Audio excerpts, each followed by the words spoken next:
धर्मपाल जी महाराज के मंगल प्रवचन। उससे डाउन स्ट्रीम में जिधर जल जा रहा था बहता हुआ दरिया का, उससे लगभग 200-300 फुट पर वो स्नान करने लगा दरिया में बढ़कर घाट से बाहर, और उनकी लंगोट टूट गया। उनका लंगोट जो एक बांध रखा था, कोपीन बोलते, एक लंगोट ही बांधते पर्दे पर, उसको कोपीन कहते हैं। ओनली 6-7 इंच चौड़ी वो एक पट्टी सी होती है, और कमर के ऊपर जैसे बेल्ट बांधते हैं ऐसे एक धागा बांध लेते हैं, वो डोर के उसको आगे पीछे लपेट लेते हैं, दैट्स ऑल। तो वो संत, वो लीला देखो, दास अब उसको अंधा महात्मा ही कहेगा, क्योंकि मालिक उसका रोल, जैसे हम सुदर्शन को ही महिमा देते हैं तो अब भी उस अंधे महात्मा के ही रोल में मालिक रोल कर रहे थे, ऐसा ही बताएंगे। तो अंधा महात्मा स्नान कर रहा था और उसकी लंगोट टूट गया। पहले तो किनारे पर थोड़ा सा खड़ा था, नहा रहा था, फिर उसने देखा लड़कियां आ रही थी, सुबह का समय था, लड़कियां चलती हैं तो बोलती बतलाती, कोई कोई चर्चा करती हैं, सैकड़ों की संख्या में, तो दूर तक आवाज जा रही थी। महात्मा जी ने सोचा कि आप तो गलत आ गया, मैं तो यहाँ कोई लेडीज घाट दिखे। ऐसी लीला करते हुए वो अंधा महात्मा गहरे पानी में चला गया कि मैं अकेले एक लंगोट में हूं और बच्चे आगे हैं, लेडीज हैं, और मुझे शर्म आवेगी बच्चों के सामने। वो इतने पानी में चला गया और वहां अपना स्नान कर रहा है। कुछ देर में क्या हुआ, कैसे मलते मलते उसकी वह लंगोट टूट गया, वह कोपीन भी जल में प्रवाह होगी चली गई। अब वो निवस्त्र हो गया। अब द्रौपदी जब किनारे पर पहुंचे, देखा आसपास एक साधु स्नान कर रहा है, और जो पुण्यात्मा होती है उनको भक्त दिख जा या कोई साधु रूप में दिख जाओ, भी भक्त ही होता है, भगवान का प्यारा जो मालिक को याद कर रहा होता है, तो उसके लिए उसकी एक विशेष तरफ बनती है। तो द्रौपदी ने सोचा महात्मा है और भगवान की चर्चा करेंगे इससे, जब ये स्नान करके बाहर आ जाएगा तब तक हम भी स्नान कर लेती हैं। उन्होंने ऐसा सोचकर वो स्नान करने लगी। घंटा आध घंटा उन लड़कियों को लगा, नहाकर कपड़े बदल कर वो खड़ी हुई, देखा महात्मा चला तो नहीं गया। तो उसने क्या देखा कि वो महात्मा ना स्नान कर रहा है और इन दोनों बाजुओं से नीचे तक पानी में, गंगा में खड़ा, और हाथ ऐसे मार रहा है जैसे कोई चीज ढूंढ रहा हो। तो द्रौपदी को गॉड गिवन कुछ कॉमन सेंस अच्छी थी, वह समझ गई कि महात्मा का बाहर तो कोई वस्त्र दिखाई देता नहीं, और हो ना हो इनका कोपीन बह गई हो। फिर कुछ दिव्य दृष्टि थी द्रौपदी के पास, उसने देखा कि सचमुच महात्मा तो नंगे हैं और ये बाहर आएंगे भी नहीं, और चलो हम ना बात करेंगी तो सारा दिन इसमें रहेगा, रात्रि में निकलेगा, यो इतना इज्जत वाला व्यक्ति है। तो लड़की ने सोचा महात्मा दुखी होगा, तो उसी समय उसने अपनी साड़ी से, एक राजा की लड़की, विचार करना पुण्यात्माओं कितनी कीमती साड़ी पहन रही होगी। हम अपने बच्चों को, चाहे मजदूर हैं, हम अपने बच्चों को अच्छे अच्छे कपड़े पहनाते हैं, अपनी औकात से भी अच्छे। तो राजा की लड़की की कितनी कीमती साड़ी होगी, और उसके साथ कितनी नौकरानियां भी थी। अब परमात्मा कहते हैं लोभ करे तो ऐसा करे, बैराग नाम है त्याग का 5-25वां।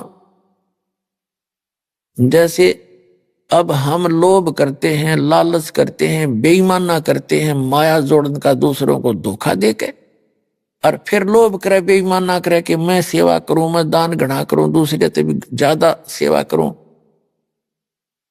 वो बेईमान ना करे। जैसे द्रौपदी ये भी कह सकती थी अपनी बांदी को, नौकरानियों को, कि इनको कपड़ा डाल दे, वो साड़ी की साड़ी डाल देती। उसको मालूम था नौकरानियों को एक साड़ी रानी के कहने से, राजा की लड़की के कहने से दूंगी तो मुझे 10 देगी जाते ही, लेकिन उसने वो भी चांस उनको नहीं दिया। द्रौपदी ने स्वयं अपनी साड़ी का एक बिल्हात, एक गट बोल रहे हैं ना पंजाबी में, हिंदी में बिल्हाट देसी भाषा, यानी 9 इंच के लगभग साड़ी पाड़ी अपनी और उस पानी में बहा दी।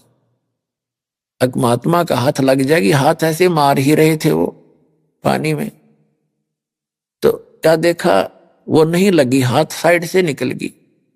उसने फिर दूसरी टुकड़ा पाड़ा, फिर छोड़ दी, वो भी साइड से निकल गई। 7 8 यानी ये देखो दो टुकड़ों में कितनी 1.5 फुट साड़ी गई लगभग, और 7 8 ऐसे फाड़ फाड़ के पानी में बहा, तो थोड़ी ही टुकड़ा बचा एक साड़ी में।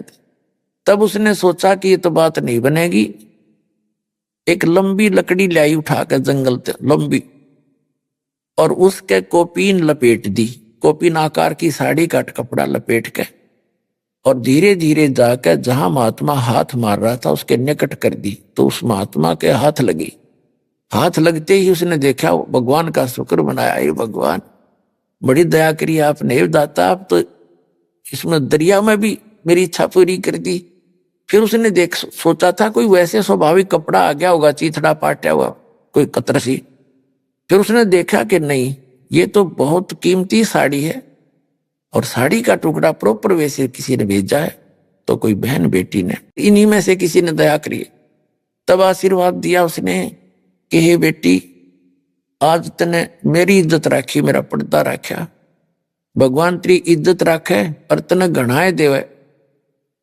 कहते साधु बोले सहज सुबह, और जो चावे सो कर दे। अब जब तो उस लड़की का को नहीं ध्यान रहा कि एक टुकड़ा साड़ी का दिया था, उसको तो अनगिन साड़ियां पड़ी थी, लेकिन जब उसका विवाह हो गया उस लड़की का, द्रौपदी का, और पांडव जो है राज हार गए जुए में कौरवों से, और अंत में चाल खेली, क्योंकि एक दिन द्रौपदी ने, राजा युधिष्ठिर ने उसका शीशे का महल बनाया था, शीश महल, उसमें शीशे लगा रखे थे, और दुर्योधन को आमंत्रित किया। तो द्रौपदी आई थी पानी का घड़ा भर के अपना, नीचे से ऊपर महल में, बाहर से वहीं से साथ में कुएं होते थे राजाओं के, और उधर से दुर्योधन आ रहा था। दुर्योधन की टक्कर लगी शीशे में, शीशे की दीवार थी, उन्हें दिखे पारदर्शक थी, उसने दिखा को ना, और अच्छी तरह गिर गया दड़ाम देसी। द्रौपदी हंसन लगी, एक तो उसने मजाक किया था एक देवर समझ के, और कहा था कि अंधों की संतान अंधी ही होती है, और यहां परमात्मा ने निर्णय दिया है सुख संवेद में, उस कबीर भगवान ने, कहते हैं साधु सजन और सोना गोल्ड, ये टूट जुड़े 100 बार, और दुर्जन और पाका कलश एक धक दरार। कितना अनमोल उदाहरण दिया परमात्मा ने कि जो सजन व्यक्ति होते हैं उनकी कहा सुनी भी हो जाती है, लेकिन कुछ दिनों के बाद ऐसे हो जाते हैं जैसे कभी झगड़ा हुआ ही नहीं था, कोई मलाल नहीं रखते।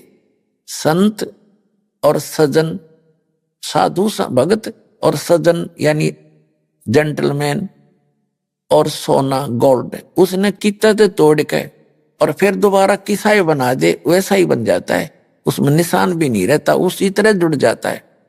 और नीच आत्मा, नकमी आत्माएं एक के बात में इतना दूर हो जाती हैं, इतना जुल्म तोल देते हैं, इसने न्यू कर दूंगा, इसको मार डालूंगा, वो दुमस्तार देता है। वो कहते दुष्ट इंसान होते। और पक्का घड़ा एक के धक्के में दरार हो जाती है, दोबारा नहीं मिल सकता, चाहे 100 ट्राई कर लो, उसको मिलाओगे तो और तरह का हो जाएगा, उसका सिमट शामट ला के थोड़ी बहुत की तो जोड़ जुगाड़ कर लेते हैं, तो वह चीज नहीं रहती इसमें, वो बकवाद नारी दिखेगी। तो यहाँ कहते हैं संत सजन और सोना टूट जोड़े 100 बार, और दुर्जन निकम्मी आत्मा और पाका कलश एक के धक दरार, एक के धक्के मानो एक के बात में वो इतने दुष्ट बन जाते हैं। तो दुर्योधन उस दुर्जनों में से था। द्रौपदी ने सिंपल सी बात मजाक में कहा था। धृतराष्ट्र अंधा था, धृतराष्ट्र के पुत्र थे दुर्योधन, उसने मजाक में कह दिया कि अंधा अंधे होते हैं, अंधों की संतान अंधी ही होती है। इससे बात का दुख मान गया, अकांड दे टाइम इसकी बेइज्जती करूंगा, दिखाऊंगा इसको झटके। उस दृष्टिकोण से, उस अपनी दुष्टता के आधार से युधिष्ठिर से कहा कि तू द्रौपदी को दांव पर लगा दे, हो सकता है तेरा सारा राज ही आ जाए। द्रौपदी देखो इन लोगों की, इनके इतिहास पढ़ा करते हम, ये पढ़ने की चीज है। अपनी पत्नी को दांव पर लगा दिया और हम इनसे शिक्षा ग्रहण करना चाहते हैं। युधिष्ठिर ने अपनी पत्नी यानी द्रौपदी को दांव पर लगा दिया, हार गया। अब वहीं भारी सभा में 500 पांडव बैठे हैं और भीष्म पितामह, द्रोणाचार्य और कर्ण, ये 3 ऐसे महापुरुष थे, इनके मुकाबले में वहां कोई इतना योद्धा नहीं था तीनों के। और भीष्म पितामह तो उनका जो है दादा था, और द्रोणाचार्य उनके गुरु, और कर्ण भी योद्धा। वहां बैठे विदुर बैठा, दुर्योधन का चाचा, पांडवों का 2 चाचा था, और 500 पांडव बैठे। एक बांदी ने जाकर बताया द्रौपदी को कि द्रौपदी आज तेरी इज्जत उतारेगा दुर्योधन, तुझे नग्न करेगा भरी सभा में, और तेरे को राजा युधिष्ठिर ने जुए में हरा दिया, वो हार गए, तेरे को दांव में लगा दिया था। तो द्रौपदी ने पूछा कि सभा में कौन कौन बैठे हैं? कि भीष्म पितामह, द्रोणाचार्य, कर्ण, चाचा विदुर, और साथ में तेरे 500 पति विराजमान हैं, और 101 वो भाई बैठे, दुर्योधन और भी बैठे। तो द्रौपदी कहने लगी इतनी सभा में ऐसी गलती होती है? वहां इतने आदमी बैठे हों तो कैसे ऐसी बकवास कैसे कर देगा दुर्योधन? नकम्मे क्या बात करे। इतने में दुर्योधन ने भेजा दुशासन अपना भाई, खिला पकड़ के उसको, द्रौपदी को ला पकड़ के जाके उसको द्रौपदी से कहा कि चल आज दिखाएंगे तेरे को हम अंधों की संतान अंधी हैं या आंखों वाली। पकड़ के बाल और घसीट के लाया द्रौपदी को, रोती चिल्लाती रही, वहां लाके खड़ा कर दिया। दुर्योधन ने कहा दुशासन हम तो अंधों की संतान हैं, अंधे हैं, हमें कुछ दिखाई देता नहीं, इसको निवस्त्र कर दे, इसकी साड़ी उतार दे। अब ज्यों ही दुशासन उसके साड़ी उतारने के लिए आगे बढ़ा तो उसने पहले तो देखा अपने 500 पतियों की ओर। उसने ये सोचा था कि ये देख लेंगे क्या, अब इनको धमका देंगे, लेकिन उन्होंने नीची गर्दन कर ली, क्योंकि वो हार चुके थे, वो भी बंध गए थे वचन से। फिर उसने देखा भीष्म पितामह, द्रोणाचार्य की ओर, उन्होंने भी कोई उत्तर नहीं दिया, नीची गर्दन कर ली, क्योंकि वो भी उस गंदे अन्न को खाकर, युधिष्ठिर के अन्न को खाकर उनकी आत्मा मलिन हो गई थी। तब उस समय जब वो साड़ी उतार रहा था और परमात्मा बढ़ा रहा था, उस समय क्या हुआ कि एक था वहां भगत बीज, विदुर खड़ा हुआ।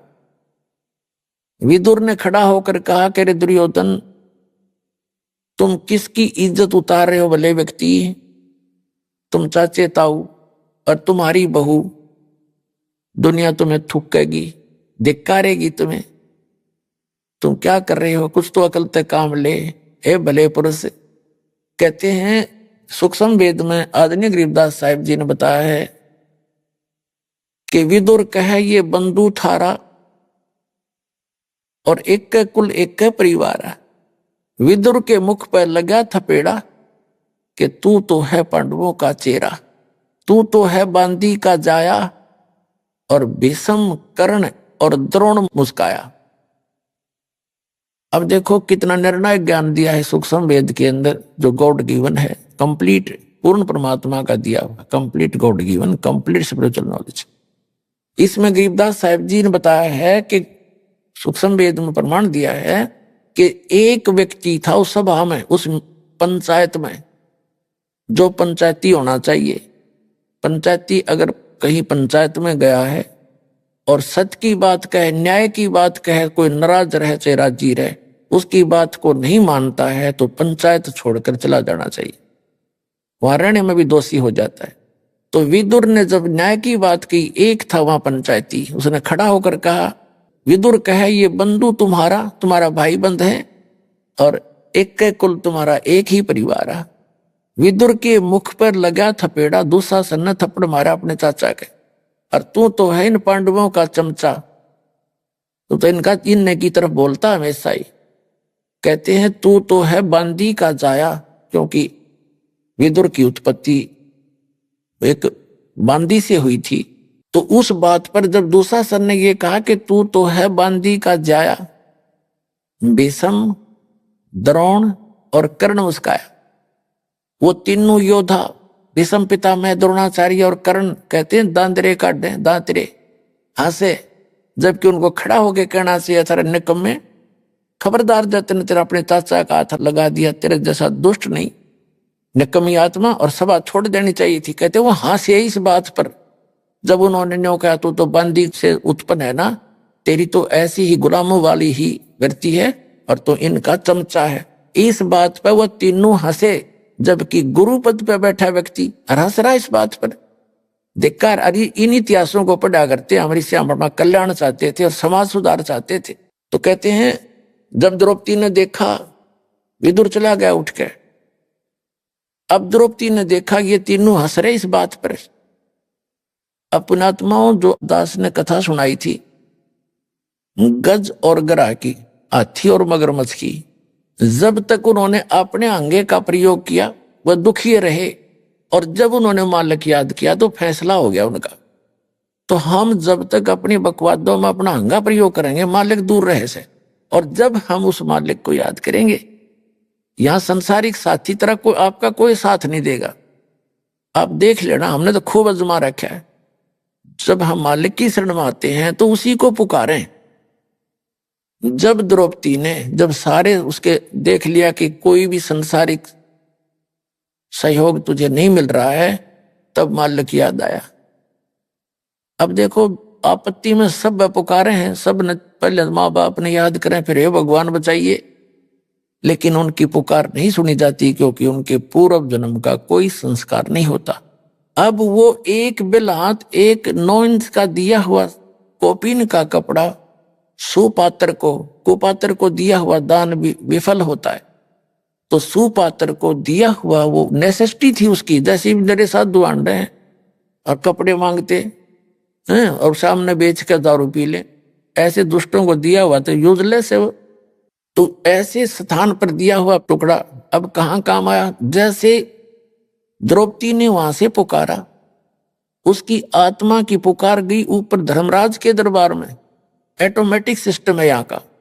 अब तो आपको और आसानी तो समझ में आ जाएगा, इंटरनेट वगैरह लग गए, समझदार मालिक ने पहले याद आया न्योय करी है कि अध्यात्मक मार्ग तो इससे और एफिशिएंट है और बहुत ज्यादा सुपीरियर है इससे। तो यहां से पुकार गई ऊपर, एकदम वहां घंटी बजती है जबरदस्त। जब जिसी पर आपत्ति आती है ऑटोमेटिकली उस आत्मा का अकाउंट खुल जाता है और धर्मराज का उस पर ध्यान जाता है कि इस लड़की पर ये आपत्ति आई, इस आत्मा पर, तो वो ये देखता है इसका कोई ऐसा संस्कार है जिससे मैं इसकी मदद करवा सकता हूं। तो उसने क्या देखा कि ये एक अंधे महात्मा को कपड़ा दिया है लड़की ने, और उसका फिर बेनिफिट देखा उसी में, कंप्यूटर में, उसमें देखा इसमें तो कितना ही दिया जा सकता है। तो वहां से रिफ्लेक्ट होकर वो उसकी पुकार कहां आती है। जैसे श्री कृष्ण रूप में उनके गुरुजी थे द्रौपदी के, श्री कृष्ण जी। श्री कृष्ण जी तो द्वारका में अपनी पत्नी रुक्मणी के साथ वहां शतरंज खेल रहे, और वहां से वो रिफ्लेक्टेड आई पुकार शक्ति एकदम। श्री कृष्ण जी पासे डालना चाहा, जैसे शतरंज खेलते हैं ना, पासे होते हैं इनके, और उसमें बोलते हैं पासे डाल के, कोई पौ 12, कोई कच्चे 11, पक्के 12, पक्के 18, ऐसे। तो जो ही श्री कृष्ण जी ने पासे डाले, एकदम हाथ उसका ऐसे होगा आशीर्वाद की तरह, ऐसे अकड़ गया और कहा अनंत। अब वो कृष्ण जी नहीं बोल रहा था उसमें, वो तो वहां से रिमोट से परमात्मा ने उसे अनंत को वहां से, जैसे आजकल ये प्रोग्राम रिले होते हैं इंटरनेट माध्यम से, इलेक्ट्रॉनिक मीडिया बन गया है। एक यहाँ छतरी आ जाती है एक गाड़ी पर लगी हुई, और यहां से टेलीकास्ट वहां करते और वहां से घूम कर यहीं फिर देख लेते हम। तो ऐसे वहां से ऑटोमेटिकली श्री कृष्ण में आई वो पावर, एकदम उसका हाथ ऐसे हो गया अनंत। तो रुक्मणी ने हाथ पकड़ा कि इन पासा खेलते समय, शतरंज खेलते समय अनंत का क्या मतलब है, हार गया ना। कहते हैं रुक्मणी कर पकड़ा मुस्काई, आसन लागी, अनंत कहा वो को समझाई। यो अनंत जो आपने बोला इसका क्या मतलब है बता। तब श्री कृष्ण कहता है कि दुशासन ने द्रौपदी पकड़ी। अब श्री कृष्ण ने ना पता तो वो पावर कोई और बुला रही थी उसको अपने रिमोट से। दुशासन ने द्रौपदी पकड़ी और मेरी भगत सकल में सिखरी, यानी सबसे टॉप मोस्ट है हमारे जो भक्ति करता है। मेरी भगत सकल में सिखरी, जय अमरी भक्ति हमारा भगत पिछोड़ी होई, तो हमारा नाम न ले वह कोई। जब हमारा भगत हार गया, उसकी हीनता होगी, तो भगवान का नाम लेने वाला कोई रहेगा नहीं। फिर कृष्ण जी तो वहां लग गया खेलन, पासे इतना कुछ कह सुन के नो प्रमाणित करने के लिए एक मैंने यहां से कुछ और शक्ति ने किया। और कहते हैं तंदे ही से पासा डारी, श्री कृष्ण जी तो वहां शरीर से खेल रहे हैं पासे, और पहुंचे सुख समरूप मुरारी। वो सब का धारण पोषण करने वाला। अब इन सब सदग्रंथों से मेल करके आपके समझ में आवेगी कि यो खेल हो कहां से रहा है। जगत का पेखना पेख्या, धनी का नाम ना लेखा। जो सब कुछ करा उसका तो नाम निशान नहीं, कोई के कृष्ण ने कर दिया, कोई नू के कृष्ण फलाने ने कर दिया। इन कृष्ण और पापड़ा ना हुआ। जब दुर्वासा ने श्राप दे दिया था, 56 करोड़ यादव कटका मर गए, और श्री कृष्ण के पोते पोत्र पड़पोते सारे मर गए उसकी आंखों के सामने, और स्वयं तीर से मारा गया। तब ना करा श्री कृष्ण जी ने, तो हमारी बुद्धि काम में ना करती, क्योंकि हमने इनकम्प्लीट नॉलेज सुना हुआ था। अब जैसे जगत का पेखना पेखा, धनी का नाम ना लेखा, हमने एक दूसरे का सिर कर रखे, उसने न्यू कर दिया, उसने उसे कर दिया है। जो करने वाला उसका कितना नामो निशान नहीं। अब दास बताएगा ये कौन कर रहा है सारा खेल। तंदे ही से पासा डारी और पहुंचे सुख समरूप मुरारी। श्री कृष्ण तो खेल रहे वहां पर, और भगवान पहुंचे श्री कृष्ण रूप बना के, उसी गुरु का रूप बना करके वो परमात्मा ही उस पूर्व जन्म की साधना से भी वही लाभ देता है, और वर्तमान की सत साधक को भी वही परमात्मा उसी गुरु के रूप में आकर लाभ देता है। अब यहां आपके थोड़ी सी बात समझ में आनी चाहिए कि जैसे कुछ भक्त हैं जो राधा स्वामी पंथ में गए या दूसरे पंथों में, या वैसे कोई अपने मनमुखी भक्ति करते हैं, कोई गुरु जैसा वैसा उन्हें बना रखे, तो उनको भी लाभ होते हैं, लेकिन देता वही भगवान है। उनके पूर्व जन्म के आगे चार्जर नहीं है उनका, तो 2-4 लाभ उनको हुए हैं वो पूर्व जन्म के भी उसी परमात्मा ने उनके गुरु के रूप में दिए। काल तो ये चाहता है कि भक्तिहीन हो जाए, जैसे पूरा चीन हो गया, और परमात्मा ये चाहते हैं कि इस बिचली पीढ़ी के इस प्राइम टाइम में तो सबको पार करने का और पूरे कंप्लीट स्पिरिचुअल नॉलेज देने का, संपूर्ण अध्यात्म ज्ञान बताने का और सारे सतमंत्र देने का यूं समय है। परमात्मा चाहते हैं कि कलयुग के इस समय तक इनमें आस्था बनी रहे, चाहिए किसी ने पूजे जा, और लाभ होना है उनको उनके पूर्व ही पुण्य से। तो इसीलिए उन्हीं के गुरु के रूप में आकर परमात्मा उनको राहत देते हैं उनके पूर्व जन्म के किए हुए पुण्यों से। वो चाहते हैं कि भक्ति बनी रहे। अब ये सारा अध्यात्म ज्ञान उन्होंने इसीलिए दिया है कि ये बात उनका भी समझ में आओगे जो वहां फंस रहे हैं, उन्हें छोड़ कर भाग आएंगे यहाँ पर। इसी का नाम कंप्लीट स्पिरिचुअल नॉलेज है, संपूर्ण अध्यात्म ज्ञान इसी को कहते हैं।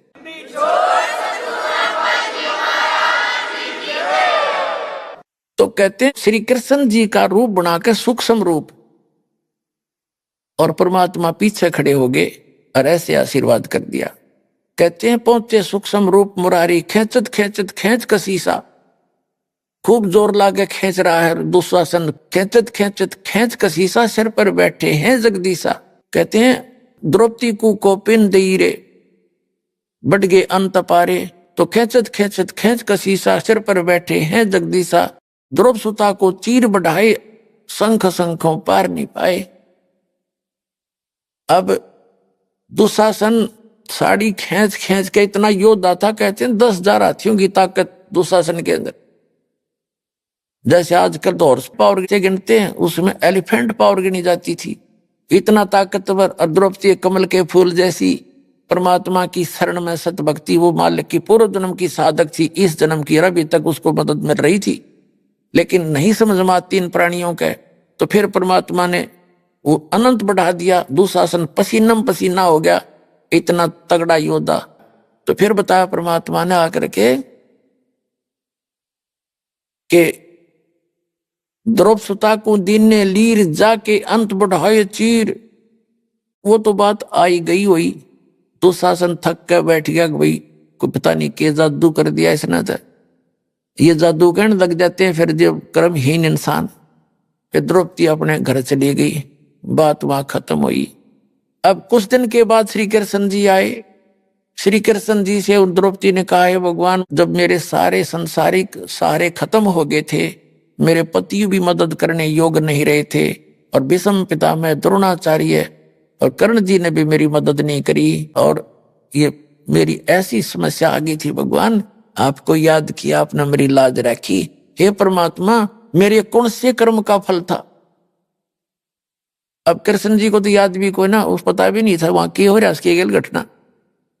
पुणात्मा यहां समझना चाहिए आपने कि वो करने वाला कौन था। तब द्रौपदी ने बताया ऐसे ऐसे हो गया था। सब ने बताया कि बड़े कमाल किया आपने, तो गुरु का नाम लिया जाता है, करता भगवान ये। पांडवों के गुरु भी श्री कृष्ण जी थे, तो श्री कृष्ण जी को दिव्य दृष्टि दी, क्योंकि पुण्य कर्मी प्राणी हैं और परमात्म पद प्राप्त है इनको। 3 लोक के प्रधान है, एक विभागीय मंत्री हैं, इनमें इतनी दिव्य दृष्टि होती है। उन्होंने दिव्य दृष्टि से देखा कि हो द्रौपदी, आपने जब आप कंवारी थी अपने पिता के घर पे एक बार स्नान करने गई थी, तो एक अंधे महात्मा की कोपीन बह गई थी जल में, और आपने अपनी साड़ी पाड़ के और उसको कोपीन दी थी। उस एक छोटे से कपड़े का वो फल है तुझे, जिस कारण से भगवान ने तेरी यह साड़ी बढ़ा दी। अब द्रौपदी उस बात को याद करती है, हे भगवान, हे परमात्मा, एक लीर यानी एक छोटे से टुकड़े के कारण मेरे हो गए चीर अपार, और जब मैं पहले जानती तो सर्वस्व देती वार। जब मुझे पहले पता होता ऐसा महापुरुष है, उस पर फिदा हो जाते, पता नहीं नाम लेते, उसे ज्ञान लेते हैं और कुर्बान हो जाते। मैं सर्वस्व देती वार, मुझे नहीं मालूम था वो इतने महापुरुष थे। एक छोटे से कपड़े के दान करने से आज मुझे इतना लाभ मिला। तो पुण्यात्माओं, आज आपको वो स्थान प्राप्त है, थोड़े से दान का असंख्यों गुणा मिलेगा, और थोड़ी सी भक्ति का आपको असंख्य गुणी भक्ति डिपॉजिट होगी।